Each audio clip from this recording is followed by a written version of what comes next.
Assalamualaikum warahmatullahi wabarakatuh. Ketemu lagi dengan Ibu Syarifah Sunyati.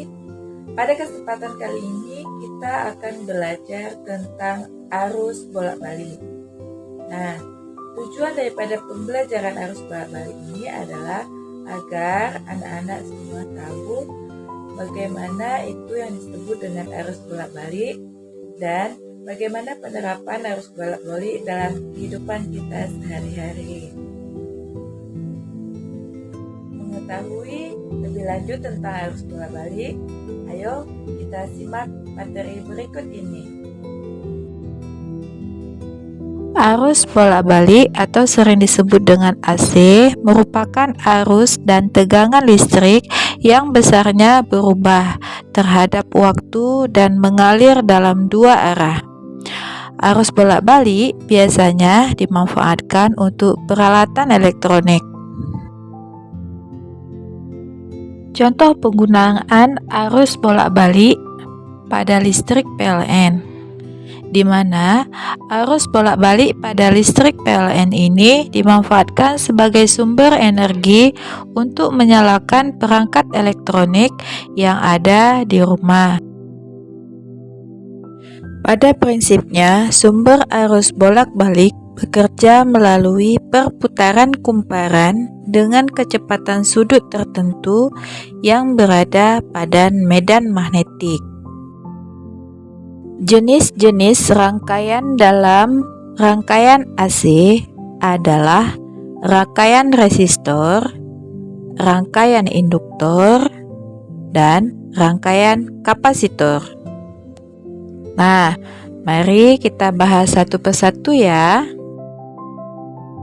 Rangkaian resistor. Sebuah resistor akan dialiri arus bolak-balik ketika dihubungkan dengan sumber tegangan bolak-balik. Fungsi rangkaian resistor dalam arus bolak-balik ialah untuk menurunkan potensial listrik dalam rangkaian atau sebagai pembatas arus listrik yang masuk. Nah, jika sudah dibatasi, arus dan tegangan dalam rangkaian resistor mempunyai fase yang sama saat terhubung dengan sumber tegangan bolak-balik. Berdasarkan grafik, terlihat bahwa tegangan dan arus berada pada keadaan sepase, yang artinya mencapai nilai maksimum pada saat yang sama. Berikut ini adalah rumus daripada tegangan resistor dan arus yang mengalir resistor. Rangkaian induktor.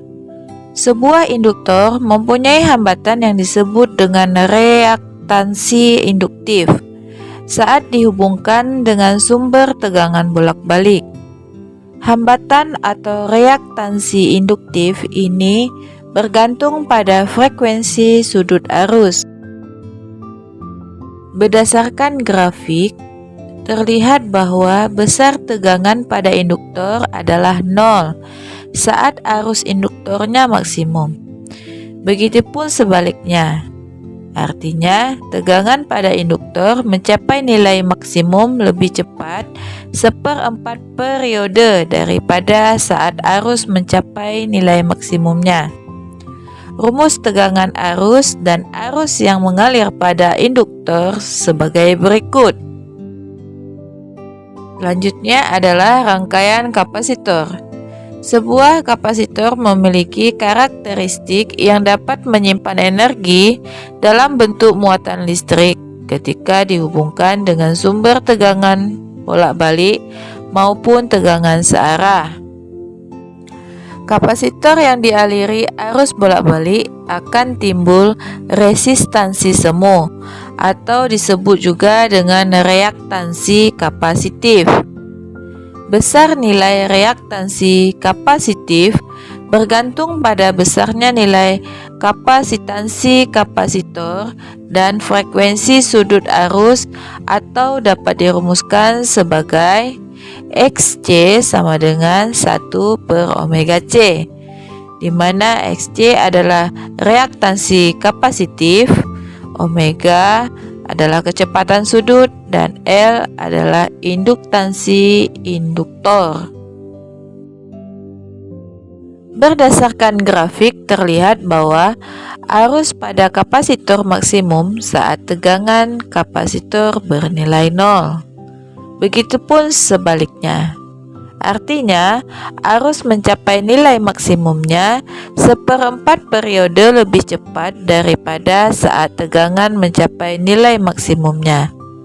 Rumus tegangan dan arus yang mengalir pada kapasitor adalah sebagai berikut.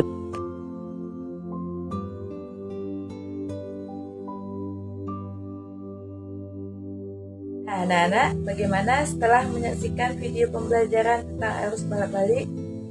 Semoga anak-anak ibu semua dapat memahami dan dapat mengerti. Tetap semangat dan tetap belajar di rumah.